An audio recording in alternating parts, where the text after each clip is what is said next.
if you are repulsed by that idea that Christ, who was born in Bethlehem, the house of bread, Christ would make himself the Holy Eucharist to be consumed by us sinners,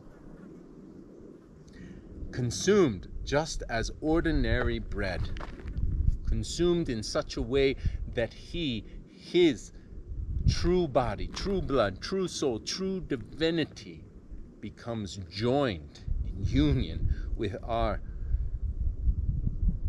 bodies, us lowly creatures. If that repulses you, well, that repulses the devil too, which may be a good possibility on why the devil rebelled against God at that thought. But that thought is the thought of those ancient Christians who died for that faith. That thought is what united those Christians.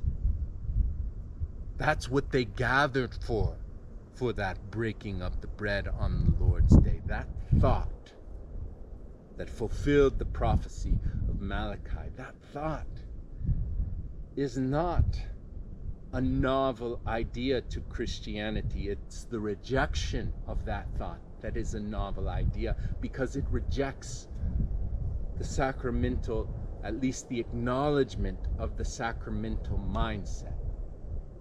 And that thought, though, is coherent. There is a continuity with how God has made us. It is not that we have a heart and a soul contained within our bodies. No, that heart and that soul animates our bodies. We are incarnate creatures. And the design of our salvation wasn't just God in his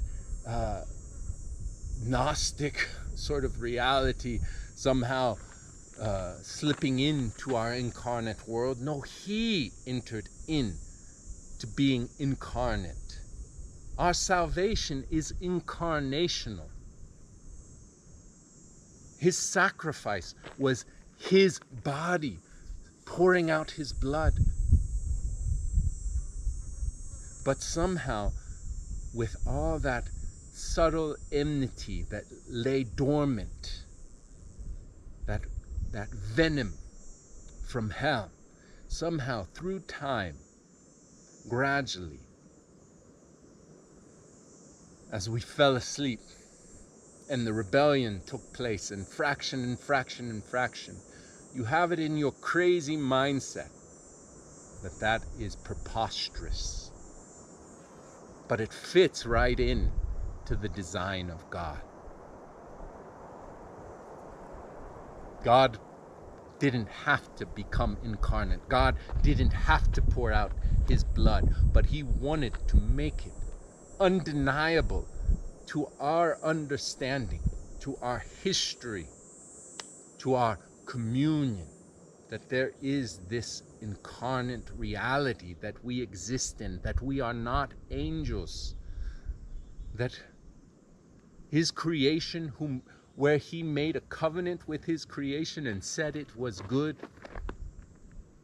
those 7 days, that covenant between God and creation would find its fulfillment in the firstborn of creation, whom is Christ, the only begotten Son of God, whom we become members of in that body. Oh, no, no, no, no. Nothing physical here. Nothing incarnate here. It's all in our heads. It all exists, our salvation, in our heads. In this invisible reality in which we do not live. We are not angels. We are not spirits. We are incarnate beings. And it's not just that Christ exists in our hearts, in our souls. Christ literally exists in our bodies. And we literally are members of his mystical body. When I receive the Holy Eucharist, there is a communion with the church triumphant, the saints in heaven, the church suffering, the saints in purgatory, and the church militant, the saints on earth, all in the same body of Christ. And the mystery of God's love, there's so much to dwell upon. I could do it for the rest of my life. And I look forward to doing it in eternity. As it reaches its completion, I have that hope of heaven because I have that faith that I received through no merit of my intelligence or reasoning, but just the goodness, sheer goodness and love of God. And one of those elements that I'm blown away with when I receive the body of Christ is that sacrifice, that source of our salvation, joins me not only to Christ, but to Holy Mother Church, to all the saints throughout the world that day, and tomorrow and the day prior, who receive that same gift of the Holy Eucharist. It's not just an individual private communion. That's a demonic mindset to have. We are members of a body, a one body, joined by that one bread, that one sacrifice that transcends time, transcends space, and we consume it. It becomes a part of us. It is so intimate, which is why it's described as consummation in the book of the Apocalypse. Consummation between the bridegroom and the bride, the sacred lamb and his bride, the church. That union makes us one body.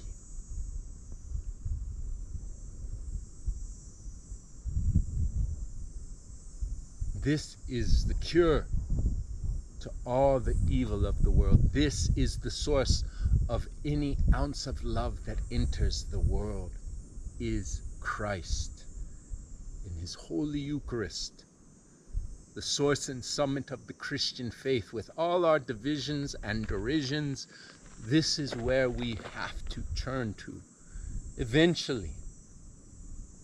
Perhaps it will be after the sanctifying fire of Christ, if God is merciful enough and we enter into the church triumphant, we will have that beatific vision and we will enter into that consummation. And then, if there are future generations on this side of eternity, we will be finally joined to that communion.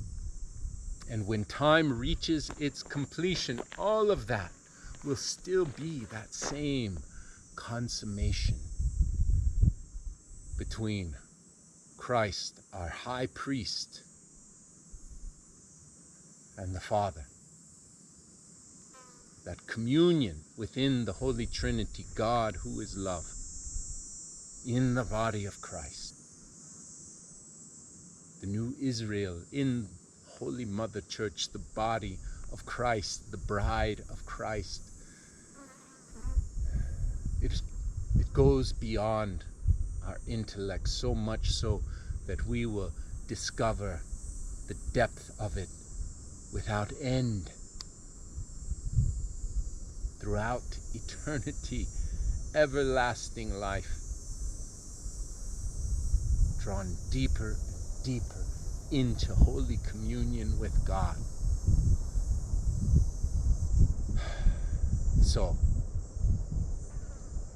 this is beautiful, this is good, this is true, this is historical, this is biblical, this is Christian.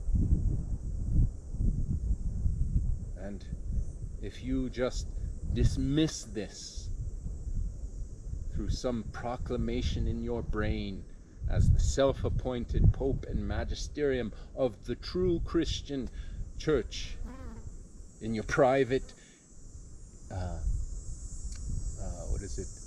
what is the word? Personalized relationship with Christ, then you might be dying and not realize it.